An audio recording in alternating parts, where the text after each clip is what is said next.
Imagine a tiny Wi-Fi gadget promising to change your life by mining a full Bitcoin block. Yes, the entire $350,000 reward every 10 minutes without ASICs, without power bills, without anything except an ESP32 chip and some hope. Sounds wild, right? Today, we're breaking down the MineOne Pro, the crypto device exploding across ads and YouTube shorts. And this review isn't about hype or hate. It's about whether this thing actually stands a chance in the real Bitcoin network of 2025. The company claims 995 kilohashes per second, but every real ESP32 test lands closer to 20 kilohashes, which basically means the advertised numbers drift more into fantasy than physics. They also market a mysterious AI chip as if that unlocks magical hashing power. But in reality, Bitcoin mining doesn't work like that. True miners cost thousands of dollars and draw electricity equal to multiple homes,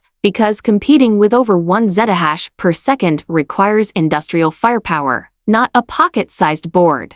MineOne Pro leans heavily on the lottery ticket angle, saying you might solve a block by luck instead of raw power. But statistically, the odds make winning the real lottery look easy, and that framing conveniently avoids promising profits while still triggering people's hope for passive crypto income. The device taps into classic scam psychology: low effort, high reward, zero downside. And that's exactly why so many beginners are getting targeted in 2025. The math simply doesn't line up with how Bitcoin mining actually works, and once you compare their claims to real network difficulty, the whole thing falls apart fast. So if you've been seeing MineOne Pro ads or creators flexing full BTC block rewards from this device, drop a comment below what pitches have been targeting you, and what claims made you curious enough to click.